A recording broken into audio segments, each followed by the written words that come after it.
नमस्कार. श्री स्वामी समर्थ. जय जय स्वामी समर्थ. चांगल्या लोकांनाच जास्त दुःख का? आयुष्याची ही गुप्त तयारी आहे का? हा व्हिडिओ शेवटपर्यंत नक्की जाणून घ्या, कारण ह्या व्हिडिओमध्ये तुम्हाला पडलेल्या अनेक प्रश्नांची उत्तरे आणि उपाय सांगितलेले आहेत. ते उपाय केले तर तुमचं आयुष्य नक्की बदलून जाईल. काल रात्री तुम्हाला झोप लागत नव्हती का? मनात एकच प्रश्न फिरत होता का? मी चांगला आहे तरी माझ्यासोबतच वाईट का होतं? तुम्ही कोणाचं वाईट करत नाही, कुणाचा हेवा करत नाही. ज्यांना शक्य आहे त्यांना मदत करता, तरीसुद्धा तुमच्यावरच संकट का येतात? का तुमच्याच नात्यामध्ये गैरसमज होतात? का तुमच्याच मेहनतीला उशिरा फळ मिळतं? का तुमचाच विश्वास तुटतो? जर हा प्रश्न कधी तुमच्या मनात आला असेल तर आजचा हा व्हिडिओ तुमच्यासाठी आहे. व्हिडिओ शेवटपर्यंत नक्की पहा. जर तुम्ही हा व्हिडिओ अर्ध्यात पाहिला तर तुम्हाला या व्हिडिओचा अर्थ समजणार नाही आणि स्वामींनी आपल्याला कोणता उपदेश दिला आहे हे पण कळणार नाही. म्हणूनच सांगते, व्हिडिओ शेवटपर्यंत नक्की ऐका. आयुष्य आपल्यावर अन्याय करतं का? स्वामी समर्थ सांगतात, आपण लहानपणापासून ऐकतो, चांगलं कर चांगलं मिळेल. पण वास्तवात कधी उलट दिसतं. जो खोटं बोलतो तोच पुढे जातो, जो फसवतो तोच यशस्वी दिसतो आणि जो प्रामाणिक असतो तो मागे पडतो. जेव्हा मनात राग येतो तेव्हा आपल्या मनाला राग येतो, निराशा येते आणि एक दिवस आपण विचारतो, देवा मीच का? पण इथेच एक गुपित आहे. देव परीक्षा कोणाची घेतो? उदाहरणार्थ, शाळेत लक्षात तुमच्या गेल्यावर लक्षात आलं आहे का? तुम्हाला आठवतं का? ज्या विद्यार्थ्याकडून अपेक्षा असते त्यांचीच परीक्षा कठीण असते. जो विद्यार्थी आधीच कमजोर आहे त्याला शिक्षक जास्त कठीण प्रश्न देत नाहीत. तसंच आयुष्यातही आहे. ज्याच्यात सहन करण्याची ताकद आहे, ज्याचं मन मोठं आहे, ज्याचं हृदय स्वच्छ आहे, त्याच्यावरच जास्त परीक्षा येतात. कारण त्याला घडवायचं असतं, त्याला बळकट करायचं असतं. स्वामी समर्थ ज्यांची परीक्षा घेतात ते साधे नसतात, ते एकदम संयमी असतात, त्यांच्यात अहंकार नसतो. अशाच लोकांची स्वामी समर्थ परीक्षा घेतात. अशीच एक शेतकऱ्याची कथा स्वामी समर्थांनी आपल्याला सांगितलेली आहे. एक शेतकरी होता. तो खूप मेहनती होता, प्रामाणिक आणि शांत स्वभावाचा होता. दरवर्षी तो पिकासाठी जीव तोडून काम करायचा.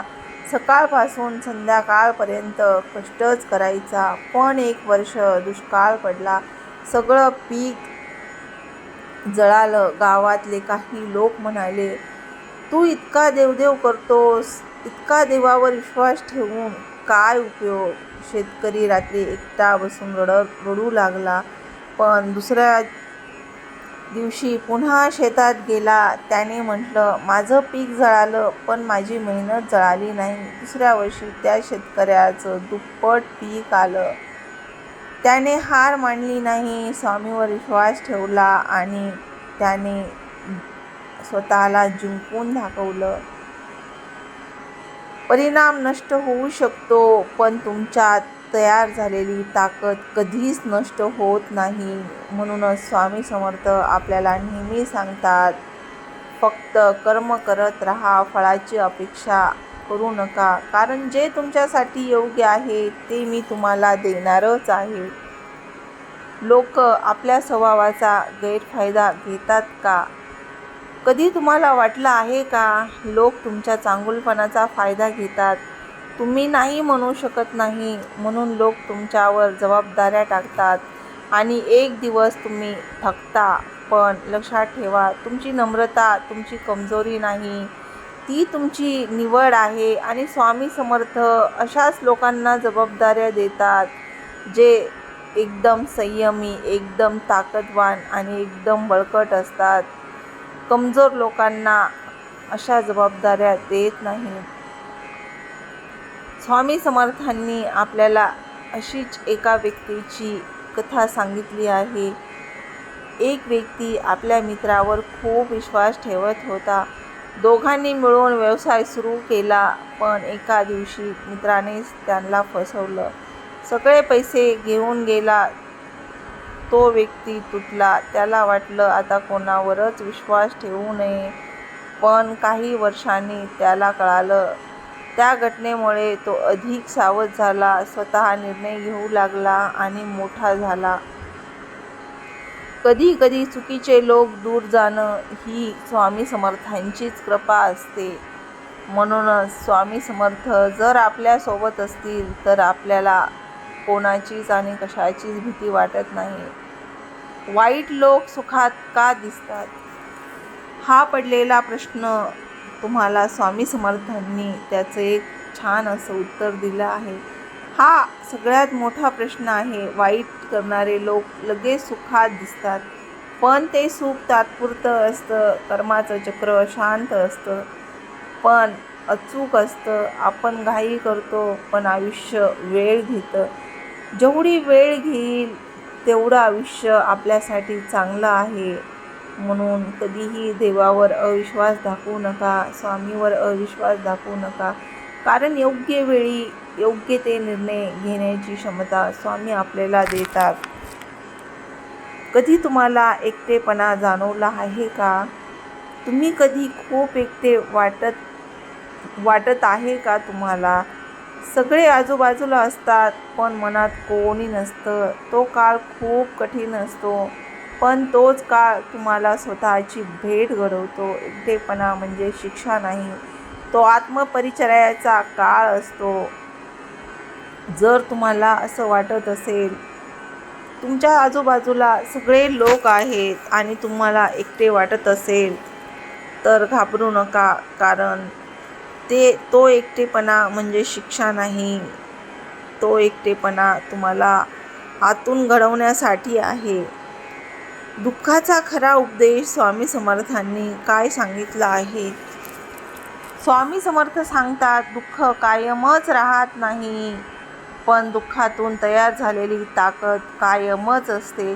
ज्याने दुःख पाहिलं आहे तो दुसऱ्याचं दुःख समजतो. ज्याने विश्वासघात सहन केला आहे तो विश्वासाची किंमत ओळखतो.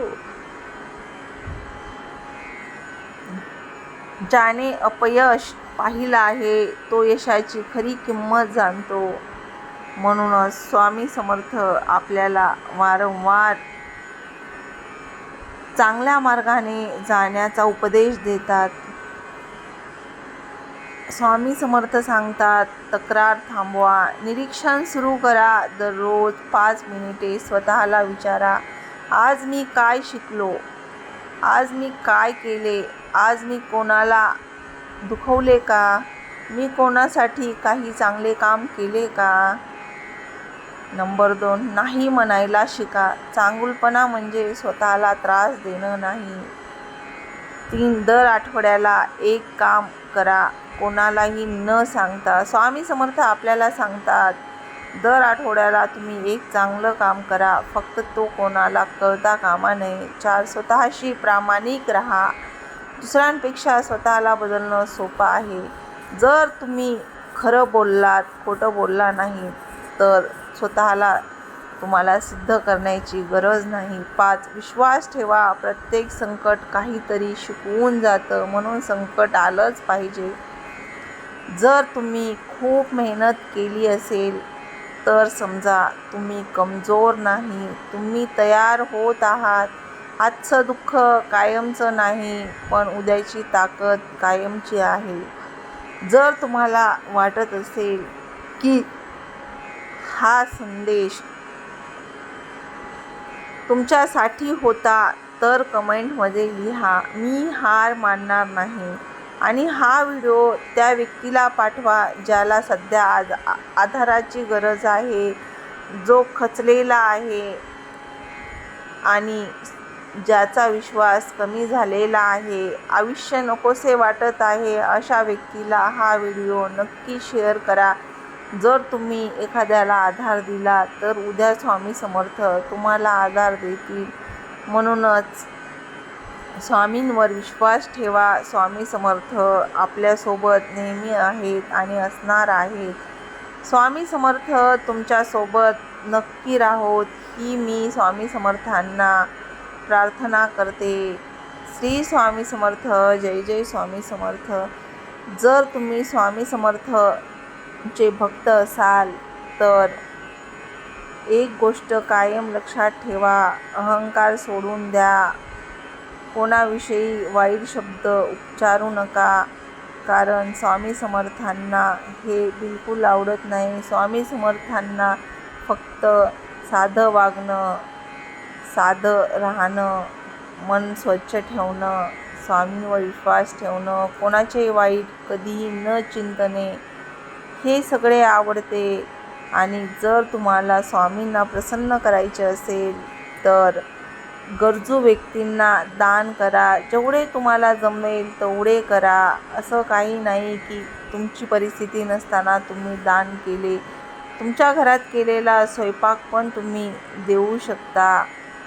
हे स्वामी समर्थांना अत्यंत प्रिय आहे. गरजू व्यक्तींना जर तुम्ही मदत केली तर स्वामी समर्थ नेहमी तुमच्यावर छायेचा हात ठेवतील आणि तुम्हाला तुमच्या आयुष्याची आणि जगण्याची ताकद बनवून देतील. म्हणूनच स्वामी समर्थावर विश्वास असेल तर आपल्या चॅनलला लाईक करा, शेअर करा, सबस्क्राईब करा आणि हा व्हिडिओ जास्तीत जास्त लोकांपर्यंत शेअर करा. अशक्यही शक्य करतील स्वामी.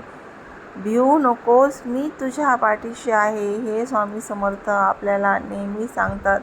आणि त्यांची ही शिकवण आपल्याला खूप काही शिकवून जाते. म्हणूनच स्वामी समर्थ आपल्यासोबत आहेत, आपल्या मागे आहेत आणि त्यांचा हात नेहमीच आपल्या डोक्यावर आहे.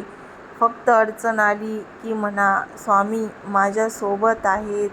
श्री स्वामी समर्थ हा शब्द उच्चारला तरी आपल्या मनाला एक नवीन ऊर्जा मिळते. हे तुम्ही अनुभवलं असेल, कारण मी कितीही दुःखात असेल तर श्री स्वामी समर्थ म्हटलं की मला आतून बळ येतं, आतून ताकद येते. तसंच तुमचंही होत असेल. जर तुम्ही खूप संकटात असाल आणि तुमचं मन अस्वस्थ होत असेल तर श्री स्वामी समर्थ हा जप 108 वेळा करा. परिणाम तुम्हाला दिसून येईल. स्वामी समर्थ लगेच कृपा दाखवत नाही, ती हळूहळू दाखवतात. फक्त तुमच्या मनात श्रद्धा ठेवा, अंधविश्वास ठेवू नका, कारण स्वामी समर्थ आपल्यावर कृपा करतात, पण ती अंधश्रद्धेने नाही तर श्रद्धेने. आपण जर स्वामी समर्थांचा जप केला तर स्वामी समर्थ आपल्याला मार्ग दाखवण्याची ताकद देतात. म्हणून श्री स्वामी समर्थ. जय